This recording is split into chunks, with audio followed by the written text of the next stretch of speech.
Hi, welcome to this week's edition of More Inside Strategy Hot Desk Podcast.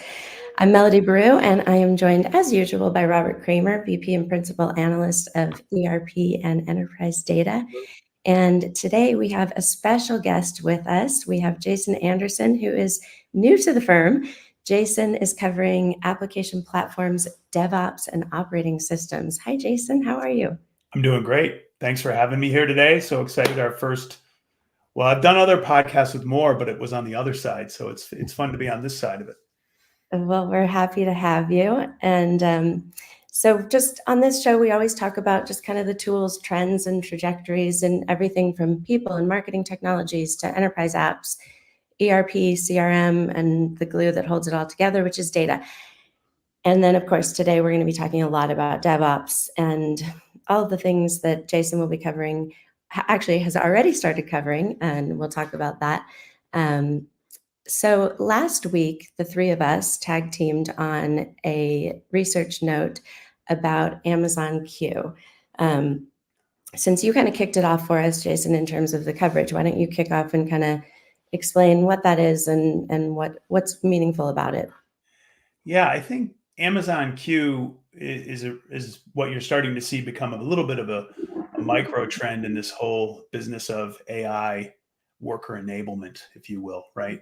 And it used to be a few months ago where even it was like, hey, we've got this plug into an IDE for a developer, and that can be really good for developer productivity. Amazon has really kind of taken a different, and I'll call it more strategic approach to it, where they've really kind of pushed AI capabilities into the fabric of AWS to make it more usable for their customers, right? But it also allows their customers to do more things with AWS in general, which is pretty exciting. And in a lot of ways, I mean, when I was listening to it, we were listening to the original research and started talking about it. It's kind of like an enterprise analog or an enterprise metaphor to something like Alexa, right? When Alexa came to your house, it was kind of a whole new gateway to interact with Amazon, and it probably increased your usage of it, even though it wasn't just about buying more soap, right? This is the same in the sense that it's a new set of tools that will, probably engender you more deeply to AWS, and it might get you to do things beyond simply just consuming more AWS services and maybe doing different types of integrations. From a packaging perspective, they've done it kind of in an interesting way because they really seem to have done it around some personas. And I think we'll break it down that way, right? Is we'll talk about Q Business and then Q Connect and then Q Developer. And those are each focused on, your kind of knowledge worker, data scientist or data person, and then developer being kind of the staple IT enterprise developer persona. So I'd say maybe we could each dive into that a little bit, talk about each section, and maybe go from there. Sure. Yeah. I mean, I think that's great. I'll kick it off with Q Business. So really, Q Business is sort of just like this enterprise-wide assistant. We look at, I think, a lot of these sort of chatbot and co-pilots as they're very app-based, and this is much more enterprise-wide. It's for simplifying information across workflows, and it can, like other AI assistants, query any of the data repositories, summarize findings, engage in certain dialogues. But beyond that, it also, within Amazon Q Business, there's Q Apps, which allows people to generate customized apps without any sort of coding. So no code, just within a few like conversational prompts, you can create an app for what you need to do. So like, for instance, the example that I used in the research note that we wrote which is just tracking employee performance. Just actually earlier today, I was looking into how employee reviews really kind of went by the wayside during COVID. And it really is an important metric for companies. It's important for HR departments to know how employees are doing, not just for like a personal development, employee development standpoint, but for how to fill in gaps where there's labor shortages, where they need to hire more, where they may not need to be hiring as much if they already have those skills within an organization. So within something like Q Apps, HR can describe like the specific parameters for what they need for these performances, automate that throughout the organization, create reminders so that people are actually doing the reviews that they need to be doing. And then they also have these built-in analytics to analyze these performance trends. So I think it really has the potential to streamline some of those processes that are, kind of cumbersome for HR departments. Um, Along with, other things I think that are important within Q Business is that it does connect to multiple, and this may sort of cross over into some of the data stuff that Robert's going to talk about, but it does cross over into multiple data sources. So including Salesforce, Google Drive, Microsoft 365, ServiceNow, which we'll talk about in a little bit, Gmail, Slack, all of these things. So it really can give you the accurate, relevant answers to your enterprise business questions. Mhm. So, and from a security standpoint, that's also important because it's only giving you the information that is allowed for your role. So, roles based. And I guess that's kind of a good segue into Connect, which is kind of like their next version of Amazon Connect Wisdom, which is their CX platform. Um, Within Connect, it has roles based information access. So it is this is really for like unified knowledge for customer service. But at these escalation points, so say a contact center agent is dealing with somebody and they're dealing with personal information, they have to escalate that to a different level. You can only access certain information based on the rules that are assigned for that for each customer at each information level. So some of those built-in things for security, I think are I think some of it, those are just have to haves, but worth calling out. Okay. Anything else on business? I think covered it on business. I mean, there's a whole lot. I think we'll have to dive in more once things like really get launched off and we can. I think the important part here is like being able to talk to customers beyond just seeing a customer demo. When we can hear from customers, see how they're interacting, see how like the built-in analytics and performance trends are really like actually impacting their organization. We don't necessarily see that from demos that the company, these canned demos, right? Right. So I think the really important thing is going to be the accuracy of the models and how contained they are within the organization. But I do like these, kind of roles-based security levels, and then of course apps. I think that's helping to really automate some processes. Um, yeah, Cool. so I think Cool. we could Great. probably move on to developer or whichever. Well, Robert, why don't you go? Yeah, this is just another tool that a company is having that's reflecting back on the data. So it's about making the data perform better. It's so the Quick Site is the Amazon Q version of a new BI tool that they have to use the company data to get more out of it, to get more insights. And there's executive dashboards and summaries and different things that they can do to predict sales and trends and product purchases and stuff like that. But I think what you were both saying, it's coming back to another company utilizing their data sets to perform better.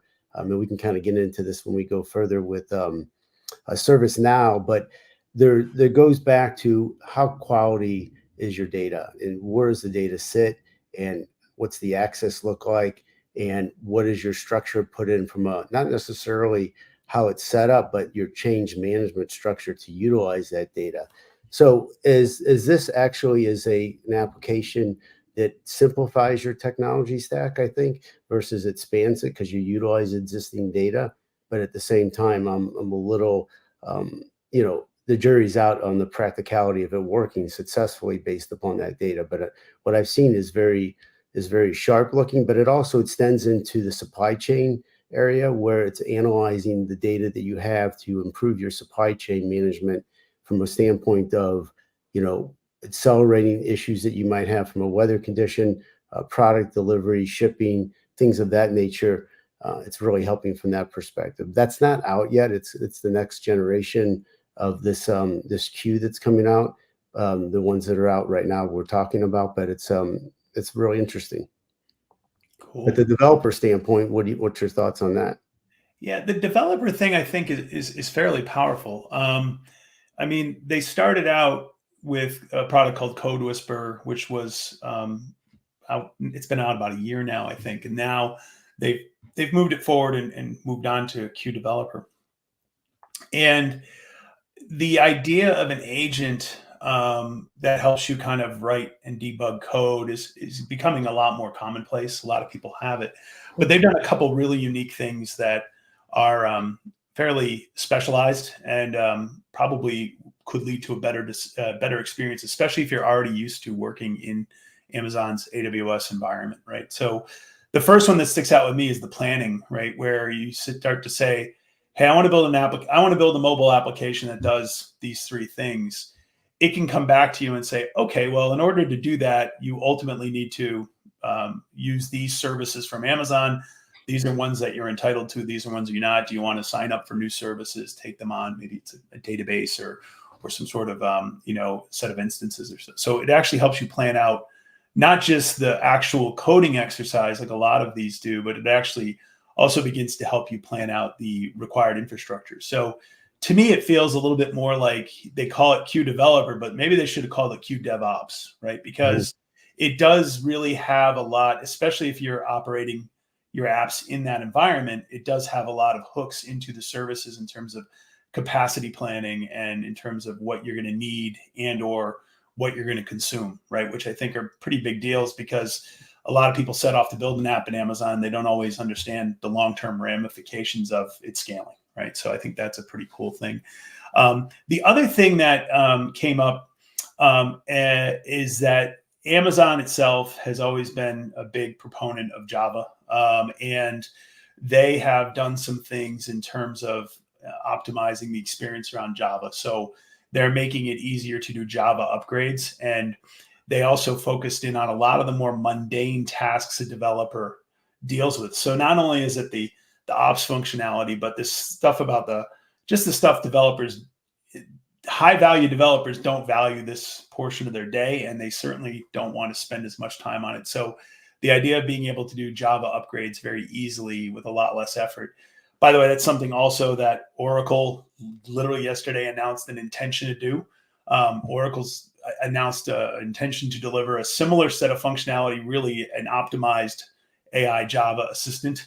I have a piece of research coming out on that this week, as a matter of fact, but I know it's able to be talked about already in the news. So, but Amazon's approach to that's a little bit different because it isn't the way they're approaching the inputs to this is around their existing Bedrock AI technology, which will be sourcing from different LLMs depending on the use case. From the perspective of performance, which I think is a little bit different than some folks. Like, for example, Oracle's building a specialized LLM around Java development that they're going to continue to maintain versus Amazon taking this kind of best of breed approach, right? So it'll be interesting to see which one ultimately performs better in that kind of head-to-head battle for the hearts and minds of the Java developer, right?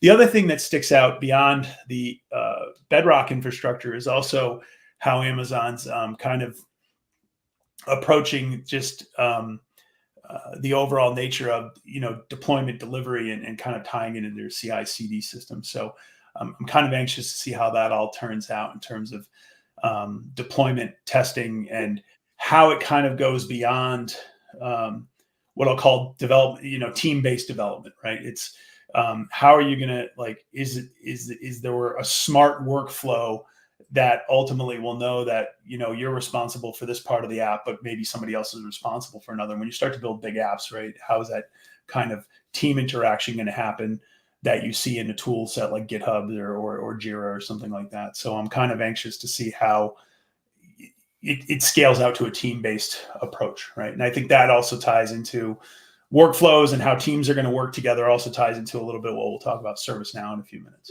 And I got a kind of a point. This applies to both of you. a lot of these main applications, these ERP applications are being very modernized. So a lot of these features are inherent in those applications. So where does it stop and where does it start to need these types of applications like the Amazon Q, because of the fact they are in existing applications that these companies already have? So I think that's one of the things that does it flow? Is it ROI that they need to put their data in another application? I mean, when it comes down to the workplace, Mel, I mean, what do you think from that perspective?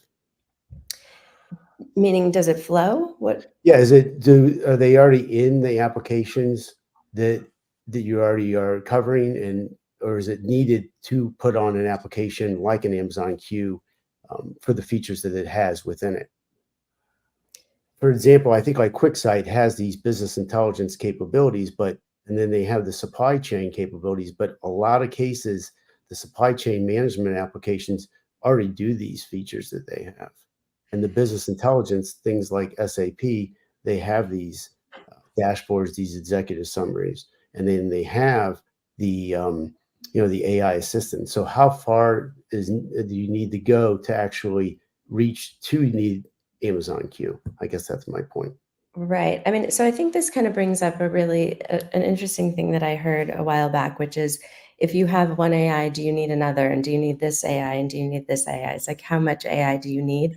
Because a lot of, like you said, a lot of these apps already have this AI functionality. If you're like within Microsoft 365, you have Copilot. So Yep. how much more do you need on top of that? So I think, one of the answers to that I heard from the CEO of a UCAS company or a UC company was, he said, that's like asking, like, if I have wheels on my bike, do I actually need wheels on my car or on my wheelbarrow? So in some use cases, yes, you're going to need different versions of AI that maybe does, performs different types of tasks. To me, I think Q seems like more of almost like, well, I'll get your thoughts on this, like AI as a service. It's much more like across the platform. And that's very different, I think, from a monetization standpoint, but also from sort of like a captive audience standpoint. It's like once people are using it, how hard is it to not use it? If you're building an app on AWS and you get used to this, and then you grow to the point of, well, maybe it's better to have this app, as a native app. Is it too complicated at that point to move off? So I think the AI as a service thing is sort of an interesting thing that we should probably explore further. Um, the other question I think that will often get asked and is often asked is, what are they using to train the models? And this was addressed in the article, but I think it is important to talk about the fact that they're, at least Amazon's position is that they won't be using enterprise data to train their models. In some cases, I think they said that in the free version of Q Developer, at least, that they will be using some content just for service improvement. But from a, Right. And really that was around the free version, right? yeah, So, the free version. Yeah. but it does bring up the point about how there's going to be multiple. It's not just necessary. I think everybody makes a correlation between these tool sets and an LLM, right? And that isn't necessarily really going to be the case. You don't need to use an LLM I mean, LLMs have a lot to do with making AI experiences great, but at the same time, there's going to be a situation where, like with, say, you are going to have a set of data principles, like in Q Developer, right? They have a set of functionalities where you can begin to integrate, they call it guardrails. And guardrails isn't necessarily GA yet for, they have a set of kind of, let's call them basic guardrails in place that they're managing, but then they will ultimately allow you to create your own guardrails, which essentially start to build in standards and practices of what you can and can't do, or what types of things that the AI is going to allow you to do or recommend you to do, right? So you start to be able to integrate those things in, and you start to think about how like relational databases like Oracle are now opening up an interface to become a vector database, so you can actually begin to incorporate relational data into and with an LLM. So this whole thing kind of is coming back to the same old argument that we've always had, right? Which is around IT governance. And I think Robert's question really came down to, well, how many do I need, or what am I going to do? And ultimately, it's going to be a governance question. But unfortunately, I also think it becomes something of a packaging question, right? Whereas, like, to be honest, like if you're doing, if you're using a platform, if you will, and they basically say, hey, we'll give you a really good deal for this extra additional functionality, or it's packaged in the box, so to speak, versus having to go buy another platform. It's just another way to support what you said, Mel, which is not only are they making you more sticky from a technology standpoint in terms of writing your code to specific online services, but then there's the whole business side of it and the IT governance side, which is, well, if I do this, I'm going to have to pay X dollars more for entitlements, Y, Z, so somebody really has to sit down and kind of get their arms around that in terms of, what you actually own, how much of it you own, how much of it are you actually going to use. And I think that is, maybe that's one of the things that all this free time that AI is going to give us, so to speak, that all these vendors telling us about, maybe they can put it towards the IT governance and figure out how to make sure that they're getting the most for their dollar. I don't know. I mean, they're saving tons of time, but nobody's come up with a good list of recommendations as to what to do with all that free time. What are we going to do with all this time, right? I know I keep asking that question. It's like, let's stop talking about productivity and like talk about what are we going to do with that time. Right. And not only is AI just simplifying things for us, versus is it making us better at our jobs? And and I think that was kind of part of the message with Amazon Q is it's not just simplifying things and automating it. It's actually making you better at the job that you're doing. And so, at least that's the goal. So I think, we can wrap that up. I think just, in general, the approach to it being more of an integrated AI across platforms is now we're seeing it as, more of a trend. When I say now, no pun intended with ServiceNow. Right. We can move on to talk about what's happening this week, which is ServiceNow's Knowledge 2024 conference, where our CEO and chief analyst, Patrick Moorhead, is on the ground there. And the rest of us have been watching some of the virtual sessions. I mean, ServiceNow is definitely coming out and making a big kind of platform push with AI in every corner of every piece of their business. So what are some initial thoughts on that? Robert, why don't you start since I'll put you on the spot first. I think that what they're doing with their new platform is fantastic. I think it goes back to the data.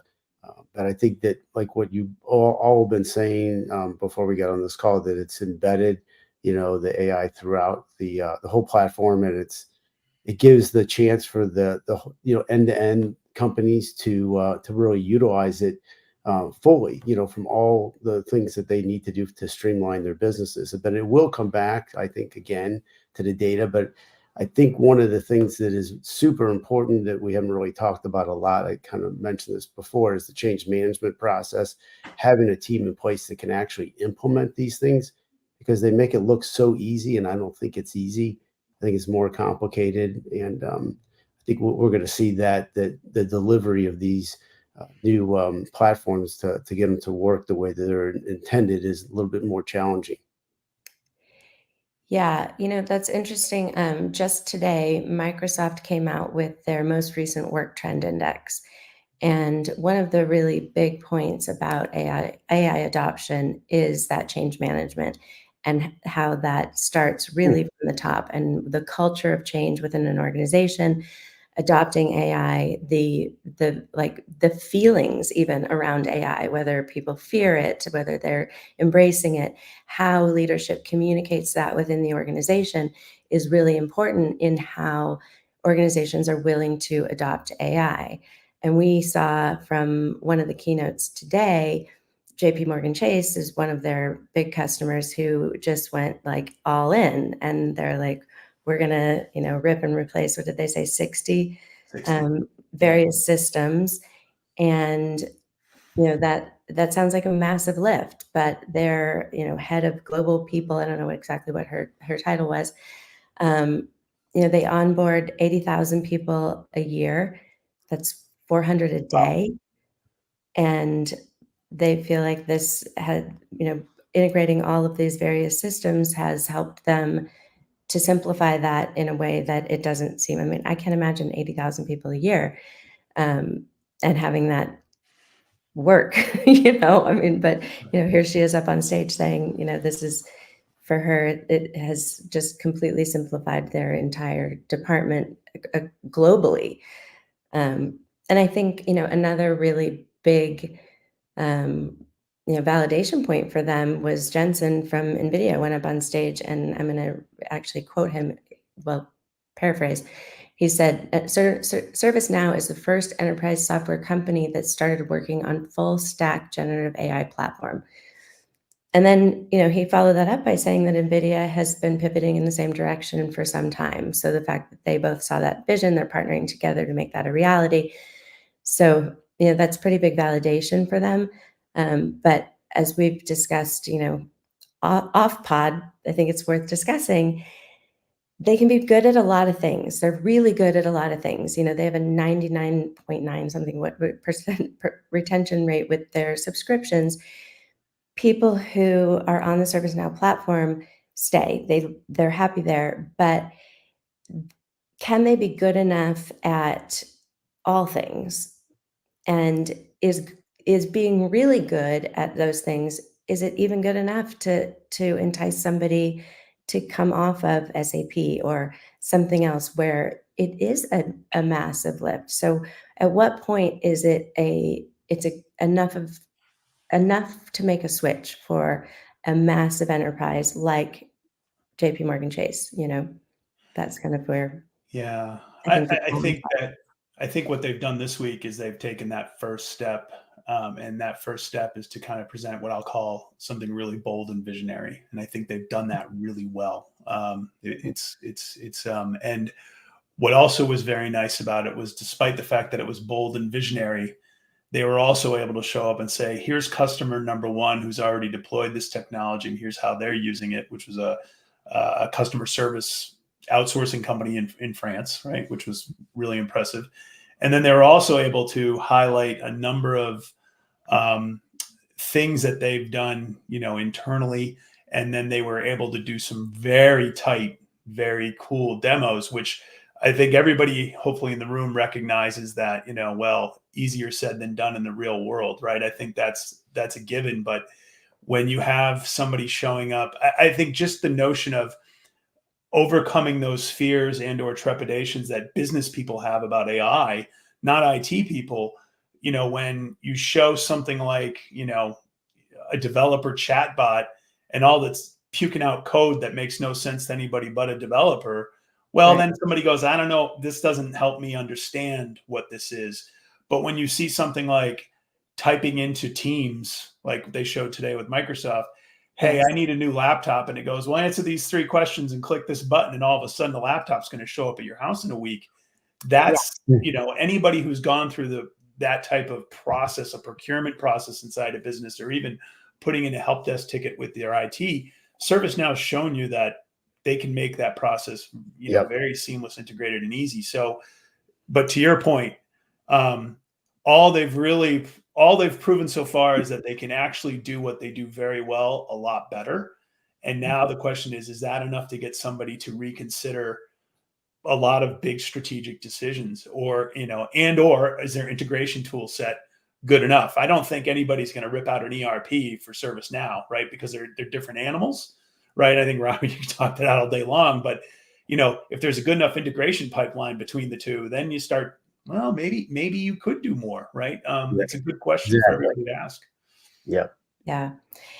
I think, one point about that demo is you could tell it was a live demo.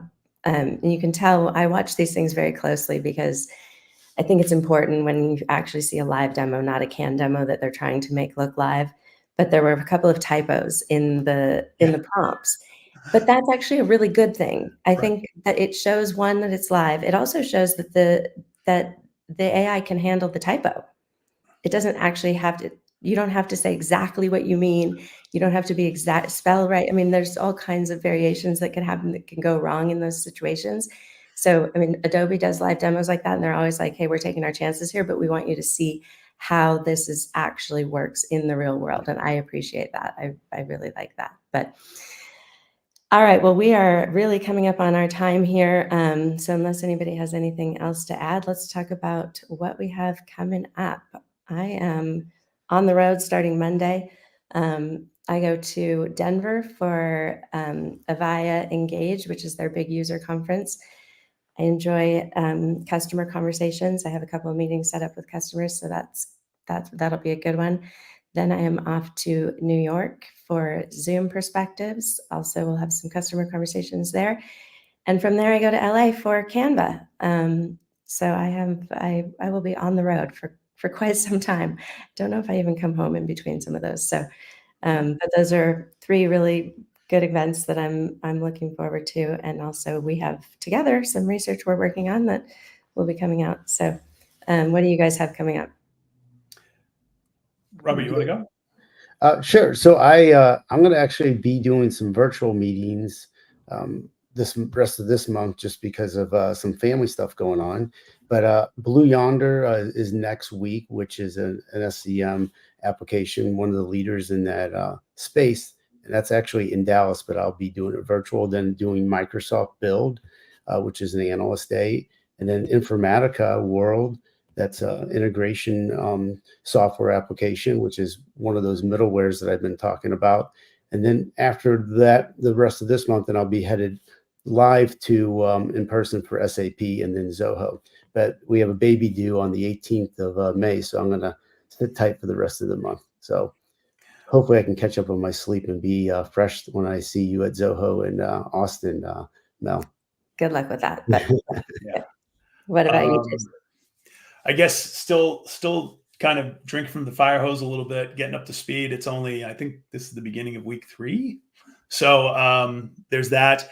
There's the research we're working on that you mentioned. So we're excited about that. I also have some stuff coming out from about in the next few days. There should be some materials coming out about some of Oracle's latest announcements. And then I have also been watching from afar Red Hat Summit, a company that is very near and dear to my heart. I spent some of my best years there with JBoss and been kind of excited to hear what's going on there. Didn't make it on the ground, but we do have a team there as well. Actually, we've got a little Oracle wrap up to do as well. And I actually need to add, because we have been talking about publicly traded companies, our disclaimer that this show is for information and entertainment purposes only. We do discuss publicly traded companies on this show, but the contents should not be taken as investment advice. And with that, I also forgot Google I/O. Google I/O next week. I'll be covering that as well remotely, but nonetheless, yeah. So I'll be tweeting and putting things out about that too. That's a big one. I'm excited about that. I'm expecting some Google Workspace announcements there. I think that we're going to see some stuff coming out of that. So I think we'll see probably from several people at More Insights that we'll have some coverage on that. All right. Well, Jason, thank you for joining us. I hope this isn't the last time. I have a feeling we'll see you on here a lot. It was great to have you. And thank you all for joining. If you like what you saw, please hit the subscribe button. Follow us on Twitter. Ask us questions. Let us know what you want to talk about next. And thanks for joining us. And we'll see you next time.